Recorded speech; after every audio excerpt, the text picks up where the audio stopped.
ડભોઈ શહેરની શિનોર ચોકડી પાસે આવેલ પટેલવાડી ખાતે કોંગ્રેસ સમિતિ દ્વારા એક ભવ્ય સન્માન સમારંભ અને મતદાર ઋણ સ્વીકાર કાર્યક્રમનું આયોજન કરવામાં આવ્યું હતું, જેને પગલે સ્થાનિક રાજકારણમાં ભારે ગરમાવો જોવા મળ્યો છે.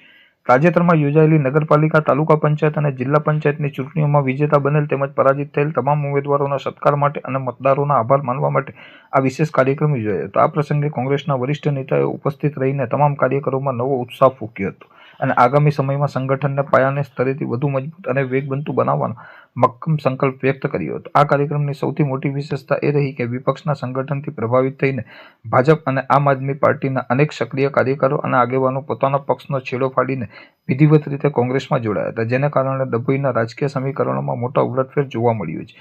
આ ભવ્ય રાજકીય મંચ પરથી ગુજરાત પ્રદેશ કોંગ્રેસના પૂર્વ પ્રમુખ સિદ્ધાર્થ પટેલે વર્તમાન ભાજપ સરકાર અને સ્થાનિક વહીવટી તંત્રની નીતિઓ પર આકરા પ્રહારો કર્યા હતા. તેમણે પોતાના સંબોધનમાં જણાવ્યું હતું કે જનતા શાસકોની દમનકારી નીતિઓથી કંટાળી ચૂકી છે અને જાગૃત મતદારોએ લોકશાહીની પવિત્ર પરંપરામાં અડગ વિશ્વાસ વ્યક્ત કરીને મતપેટીઓ દ્વારા સત્તા પક્ષને જડબતોડ જવાબ આપ્યો છે. આ કાર્યક્રમ દરમિયાન ભાજપને મોટો ફટકો પડ્યો હતો, જ્યારે ભાજપ મહિલા મોરચાના પૂર્વ ઉપપ્રમુખ હિનાબેન બ્રહ્મભટ્ટે સત્તાધારી પક્ષની નીતિઓ સામે નારાજગી વ્યક્ત કરી પોતાના સમર્થકો સાથે કોંગ્રેસનો ખેસ ધારણ કર્યો હતો. હિનાબેન સહિત અન્ય પક્ષના કાર્યકરોનું કોંગ્રેસ પરિવારમાં ઉષ્માભર્યું સ્વાગત કરવામાં આવ્યું હતું, જેનાથી સ્થાનિક સ્તરે કોંગ્રેસનું પલ્લું વધારે ભારે થયું હોવાનું ચર્ચાઈ રહ્યું છે.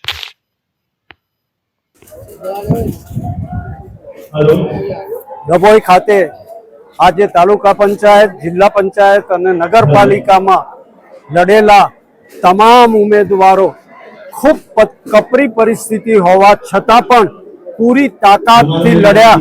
એ તમામને સત્કારવાનો આજે કાર્યક્રમ આયોજિત કરવામાં આવ્યો હતો. જે ચૂંટણી લડાઈ એ આપણે જોયું છે કે સત્તાધારી પક્ષ દ્વારા સંપૂર્ણપણે લોકશાહી મૂલ્યોને એક બાજુએ મૂકી અને આ ચૂંટણી લડવામાં આવી હતી. એમ છતાંય ધાક, ધમકી અને ત્રાસના અનેક દબાણો છતાં કોંગ્રેસના આ નિષ્ઠાવાન કાર્યકર્તાઓ ખૂબ તાકાતથી ચૂંટણી લડ્યા છે. એટલે એમને આજે અભિનંદન આપવાનો આ કાર્યક્રમ યોજવામાં આવ્યો હતો.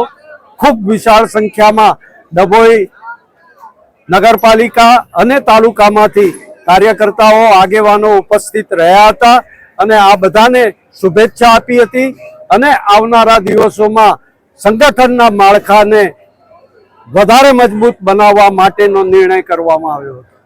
આગામી વિધાનસભામાં શું આપનું હજી બહુ વાર છે, હજી સંગઠનને મજબૂત કરવાની વાત છે. હા, થેન્ક યુ.